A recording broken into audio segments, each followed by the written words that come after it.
Salamat kayo, Brad Steve Bote. Inspired kay Steve Bote. Lakay pagkabot ako dito ko kung silong. Ganun na ko ng porting lanuga sa pagkipulong.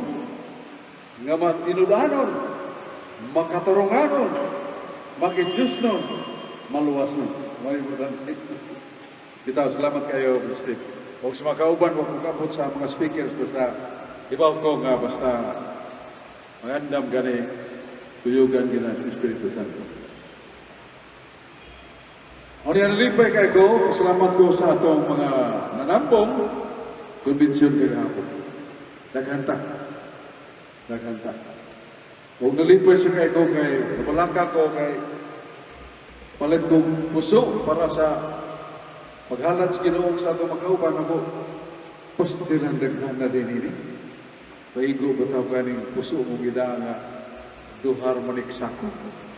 Na kining mga tawanag mga one isa gunong kasakong umay burot man. Dita pa. Gisubrahan ko kini. Salamat Ginoo. Nasubra pa ang atong puso. Kaya may kayang pagkaandam pagkikay sa pagkaon nato. Puso kay ko. Tuloy sa Ginoo. Yamay sa kayang pagkikulong sa atong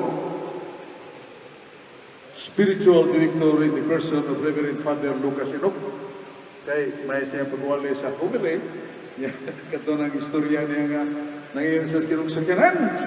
Kay taon, bubre ka siya. Kaya tagas Ginoo purlon. Say, pasakyo ng purlon. Pagsunod na nga nasat siya. Tulay sikol. Maligid siya kay wako siya kay kunto. Tulay sikol. Niya kato, tayaon kayo. Ikaw pa, di madalas ka sana kay helikopter man. Dilipat kong pati. Berjanti kay Bertino. Hangtod nga siya mga pag-isa kinasing-kasing, isiyuhan siya o chicken, stipend, suhol sa kago. Pagbukan pa niya dito sa ilang balay, pagdito, sus ma-receive, kasi ito, 1 million. Managyuli nang dali-dali, kasi nasipyat ang nag-isya ito. Sa imo ginapad. So God is always good. Sa ay pasyonan natin korlo, kaya He knows the patience will count worthy of reward. Ang pagpaabot ko pa ilog, agay ko sila. Nahatagan natin mo sa atong kining basahon. Kaya ako kung una-una ka, may ginamang paulita, doon na tayo mabitbit, doon na tayo mabasa-basa. Kaya ninyo madungog sa mga pagkikulong, diskurso nito kayo. Makatuhog sa kalag. Pero ang pasahon, pakli-pakli man na ito. Nitawag na ito sa itong tekstuha. So, Maria Reynas lang. Maunay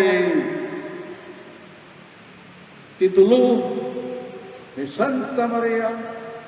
Yanak na kayo mga santos nga babae, tila pag-iusap, yan ni sunod nga gipurong-purungan sa pagka-reyna sa langit, Santa Maria. Nakita ni San Juan sa gipadayag 12 sa kamatahong nga babae, tindog ibabaw sa buwan, ipurong-purungan sa 12 kapitulo, labihang wapahan. Kanya, ipaila, mo ni ang babae, na inahan sa kabatang lalaki, nga mumando sa kalibutan sa barang na puto. Kanang bataa, walain, Santolinio. Natural, ang babae, reyna, na 12 kapitulo nga dayan siya korona, walain Santa Maria. Sakto si Steve. Siyang diskurso kanila. Iyan ang disbut, lapitan Santa Maria. Pero kung umasa ka sa Jeremias 7:18, na ay katauhan nga naghalang ngadto sa reyna sa langit. Ang mga lalaki, nahoy, iban sa mga batang lalaki, ang mga babae nagmasa o garina kay gusto silang muhalan sa reyna sa langit.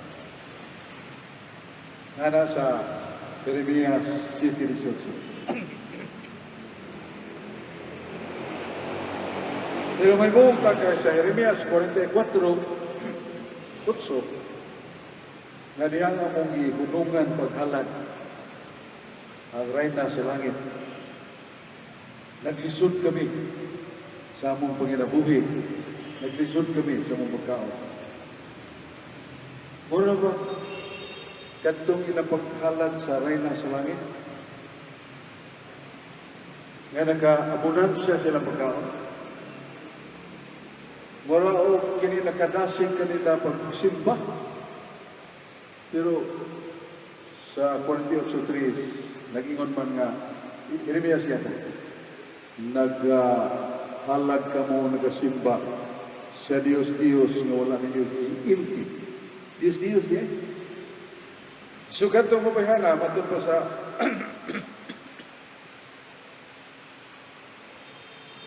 Commentary of the Bible, si Astaroth, o isutan nga mo si Venus, ang goddess of sin of the flesh. Diyos nga babae. Mo ito na, ang mga tao, igo sa divination. Kaya divination mura kang nagalagad sa tinungod ba? Yawa niya. Kaya, mura na lang tinungod din eh. Nabunan siya mo sila. Yan ihunong sila, nagkalisod sila. Mura pag iululuhan sila siya, mabalik. Sa mga na dili na tinuod ng reyna sa langit nga mausang kanunin. Ay atong mabasa nga reyna sa langit, inahan ni Jesus na sa Salmos 45:9 nga ang Diyos niingon sa akong Diyos. Ang imong trono walay katapusan. Kanang akong Diyos. Manas Kristo o siya ginibukan sa Diyos. Manang Diyos ang mahal. Mabasa sa parihagi na sa Hebreo 1:4. Just the same words. My God, anointed my Lord, my God. So ang Diyos ang mahal mo nag-anoint dihog ni Kristo. Kaya, walang islutan na may babae na nagalingkod siyang tuog o sa o mao ang reyna. Kini mo ning reyna nga si Santa Maria, dili katong Jeremias 7:18, Jeremias 44:3, Jeremias 44:8, nga giululuhan sila ni Satanas. Kaya samtang sila naghalad ng pagkaon, ang mga lalaki nagaboy para sa pag-imos, pagpasiga sa suglot. Yung mga babae nagkurma o mga ino na ito tinapay, gihalad nila sa reyna sa langit. So, balik ko na ito, hindi ito reyna sa langit ng mga Santa Maria. Diyos, Diyos. Kaya sa Isaiah, ang Jeremias 48:3, sila nagasimba sa Diyos mo nila iilhi, Diyos, Diyos. Kung mo nang itaw nag-reyna sa langit. So, dili na sa Maria. Pero muna gamiton sa mga kaaway natin. Gamiton sa mga kaatbang nato. Nga nailad mo, kaya ka nang reyna sa langit, Diyos, Diyos. So sa 44:3, wala nila hiili ang Diyos nilang gihalara. Itaw nila reyna sa langit. Diyos, Diyos. Kaya pasalamat kayo sa nanambong, no? Kung labinas naghago pagpangandam, sila si Bradyong Chowa, mga kauman, mga mano-imanong trabaho, randam sa paghikay sa pagkaon, paghikay sa pagpahiluna sa mga silya. So, nakong pangandam, malampuson sa matas Ginoo kay malinaw ang malipayon ang sulog sa konbensyon. O ibuwan na itong daghan na ita. Active. Nga doon na yung mga batanon. Dugi ka sa Lapu-Lapu, mga batanon babae lalaki. Huwag ako pangutanan ni Brad Adam kung nanambong ba itong intelligente kay mga batanon sa Toledo City. Mga babae lalaki, bright kay mga bata. Nambungsan. Ito. The future Adam Ampere. The future Joey. Sabon na yun. Kaya dagkon mo sa Joey. Itong pagkatanong ko na. So muna pasalamat kay ko sa Ginoo. Tungkulin niyo na nga doon ang gyapon tayo mga tigom sama ni Ana. Nagkulag kong tigom. Bisa magbili eleksyon kasi maka-banding na. O ka sa Paskuhan. Pohon. Umutot ko na. Ako lagi po yung damo. Puso. Kaya akong amigo nga suki na puso. Ikaw ka rin, daghan ni mong yubin. Ako lagi na. Kuha ko na. Muna nga, di pa isang ko kay panahon ako itong puso, kung ipalit sa kabuok, busog na ko. Kuwang man, tulang mo din kabuok puso akong muro. Yan akong gisuwa ka ito mga skabitsing atay ni Brad. Kisay, nagdunang ako niya. Kaya karot sa luya, may tayo. So, salamat sa Diyos. Salamat at punta na. Inaot nga, ginaw ng langin ka po na. Kaya, kawanon man, yung kining taga sa Roque, katanong ang kuban ako nga, kaduha naman ni Dakpi, ipapriso sa paglapas sa curfew, munang latag sa iyo. Dr. Crispin, lipay ko kayo dito. Lipay kayo dito. Nga, mo lagi, lingaw ko sa istorya ni Padre Lucas. Ako ay pinagapupuri sa isla. Sa itong isla nila, Tulanggo. Sugo ba yung bawa din mukhaan ka? Mulapang. Sino na pupuri kayo ng ilang barangay? Pero karon mo, may iswag po kayo kay basta may eleksyon mo. Naglumba mo yung mga piliunon pagkatag o mga daan na bago sa praise the Lord po natin. So, salamat kayo. Salamat nga sa Padre Lucas at Tumiyampo. Dugang pang taas kinabuhi kay siya may itong spiritual group. Yan si Brother Adam na nasuya na ang iyang liderato. Kalisod, no? Pag adto na maglalayang panahon sa atong Board of Governors Conference, Mindanao, Liti, lalayang lugar. So, si Adam, kita na ko nga ugig kayo. Yan, mapagsan mo. Ito na sa siya intellectual capacity. Tuyog na kung siya dito.